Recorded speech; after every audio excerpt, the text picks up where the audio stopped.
میرے نبی نے فرمایا قیامت کے دن میں اٹھوں گا، میرے دائیں طرف سے ابو بکر اٹھے گا، میرے بائیں طرف سے عمر اٹھے گا۔ حضرت بلال کی قبر ملک شام میں ہے، لیکن میرے نبی نے فرمایا بلال میرے قدموں سے اٹھے گا، مدینے سے اٹھے گا۔ ہاں ہائے ہائے، آپ نے کہا لوگ پیدل چلیں گے، میں براق پہ چلوں گا، بلال میرے آگے سرخ اونٹنی پہ سوار چلے گا۔ جب میدان معاشر میں پہنچیں گے تو بلال اونٹنی پہ کھڑے ہو کے کانوں میں انگلیاں دے کے اذان دے گا۔ وہ اذان بلالی رہ گئی رسم اذان، روح بلالی نہ رہی، فلسفہ رہ گیا تلقین غزالی نہ رہی۔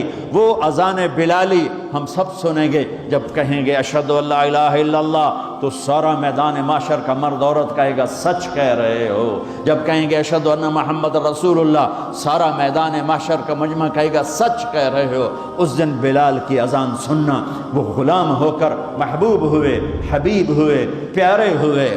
جب ہائے ہائے ظہر کی نماز کی اذان دینے لگے، اللہ کے نبی کا انتقال ہو چکا ہے، جب اشہد ان محمد پر پہنچے تو روتے روتے روتے آواز بند ہو گئی، اور جلدی سے اذان پوری کر کے نیچے آئے، کہا آج کے بعد قسم اٹھاتا ہوں اذان نہیں دوں گا، میرا نبی نہیں ہے تو اذان بھی نہیں ہے۔ اور حضرت ابو بکر سے اجازت لے کر جب وہ خلیفہ بن گئے، جہاد پہ چلے گئے، 6 مہینے تک آئے نہیں۔ لاکھوں صحابہ جہاد میں گئے، کسی کو میرے نبی خواب میں نہیں آئے، صرف بلال کو آئے۔ بلال یہ کیا بے وفائی، ہم سے ملنا ہی چھوڑ دیا، ہمارے پاس آنا ہی چھوڑ دیا۔ آنکھ کھلی تو ان کو یوں لگا جیسے اللہ کے نبی زندہ بلا رہے ہیں، یا رسول اللہ میں آ گیا، یا رسول اللہ میں آ گیا، اور اسی وقت اونٹنی کو بھگایا۔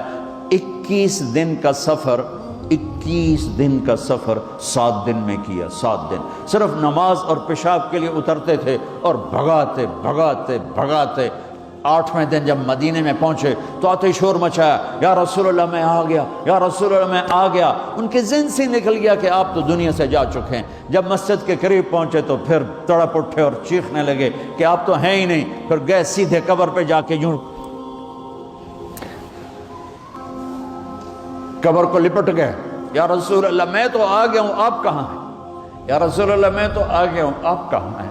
یا رسول اللہ میں تو آ گیا ہوں، آپ کہاں ہیں؟ بے قراری میں روئے جا رہے، میں تو آ گیا ہوں، آپ کہاں ہیں؟ میں تو آ گیا ہوں، آپ کہاں ہیں؟ نماز کا وقت داخل ہو گیا۔ کون سی نماز تھی اللہ ہی جانتا ہے، اور سب کو پتا تھا بلال نے قسم کھائی ہے کہ اذان نہیں دیں گے، لہذا کسی کو جرت نہیں ہو رہی کہ بلال سے کہیں آج اذان بلالی سنا دے۔ تو چند صحابہ کو خیال آیا کہ نبی کے نواسوں کو سفارشی بناتے ہیں، حسنین۔ آپ نے فرمایا میری آنکھوں کی ٹھنڈک حسن اور حسین، میرے جنت کے پھول حسن اور حسین۔ آپ ان دونوں کو اٹھاتے اور دونوں کو سینے سے لگاتے اور کہتے ہیں اللہ میں ان سے پیار کرتا ہوں، تو بھی ان سے پیار فرما، اور جو ان سے پیار کرے ان سے بھی پیار فرما، اور جو ان سے بغض رکھیں ان سے بغض رکھ، جو ان سے نفرت کریں ان سے نفرت کر، جو ان سے پیار کریں ان سے پیار کر۔ آپ اپنے بچوں کے لیے گھر میں تشریف لاتے دونوں کے، اور ایسے ہو جاتے ایسے، آؤ بچوں اپنے اونٹ پہ چڑھ جاؤ، دونوں بچوں کو کمر پہ چڑھا لیتے اور کمرے میں چکر لگاتے، پھر یوں منہ کر کے کہتے تمہارا اونٹ کیسا ہے؟ پھر دونوں بھائیوں کو اتار دیتے اور زینب نواسی کو بٹھاتے، پھر پورے کمر میں چکر لگاتے۔ یہ میرے نبی نے لیسن دیا ہے کہ بچوں کو ٹائم دو۔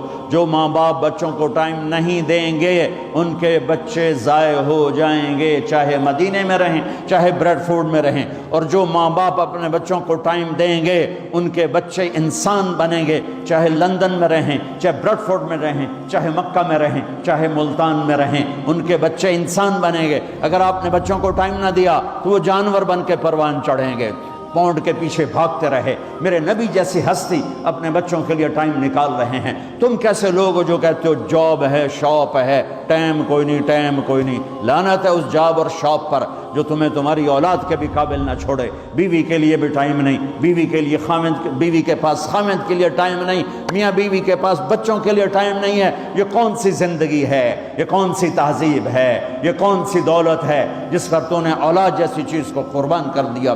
ابو ہریرہ فرماتے ہیں میں نے دیکھا میرے نبی نے کبھی حسن پاؤں پہ کھڑا کیا ہوا اور جھولا دے رہے ہوتے تھے، جھولا جیسے اب مائیں جھولا دیتی ہیں اپنے چھوٹے بچوں کو، پھر ان کو کہتے اوپر چڑھ بیٹا، اوپر آ جا، اوپر آ جا، اوپر آ جا، اوپر آ جا، تو وہ ایسے ایسے ایسے ایسے ہوتا ہوتا ادھر پھر ادھر پھر ادھر پھر ادھر پھر ادھر۔ آپ کہتے اور آگے آ جا، آگے تو اب ایسے ہوتے تھے، پھر آپ یوں ہو جاتے، آ جاؤ اور آگے آ جاؤ، تو وہ چڑھتے چڑھتے چڑھتے یہاں آ جاتا۔ اب اسے آگے تو آپ کا منہ شروع ہوتا، تو یہاں اس کو کھڑا کر کے دونوں بازو ایسے فکس کر کے آگے بڑھ کے ان کا بوسہ لیتے اور کہتے یا اللہ میں ان سے پیار کرتا ہوں، تو بھی ان سے پیار فرما۔ تو صحابہ آئے بچوں کے پاس، حسن حسین کہ بچوں آج کسی کی نہیں چلے گی، تم بلال سے کہو اذان دے۔ تو یہ دونوں ننھے منھے بھائی، حسن 7 سال کے، حسین 6 سال کے، 10 مہینے کا فرق تھا دونوں بھائیوں میں۔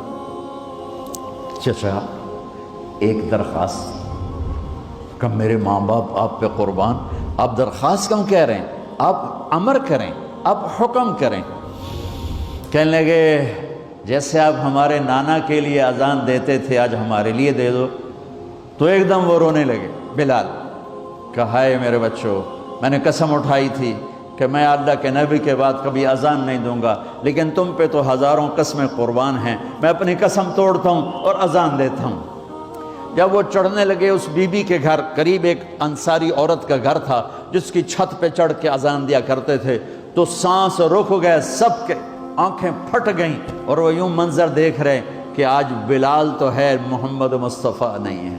آج اذان بلالی تو ہوگی لیکن محمد مصطفیٰ کی جھلک نہ ہوگی۔ جب ان کانوں میں انگلیاں، جب انہوں نے اللہ اکبر کہا تو مدینے میں گھر گھر ماتم بچھ گیا، عورتیں بھی چیختی ہوئی گھروں سے باہر نکل آئیں، سارے مدینے کی گلیوں میں چیخ و پکار مچ گئی، اور یوں سب کو لگا جیسے محمد مصطفیٰ زندہ ہیں اور ان کا زمانہ ہے، لیکن آپ تو جا چکے تھے۔ یہ بلال کو جو رتبہ میرے رب نے دیا، یہ غلامی مصطفیٰ کی وجہ سے دیا ہے۔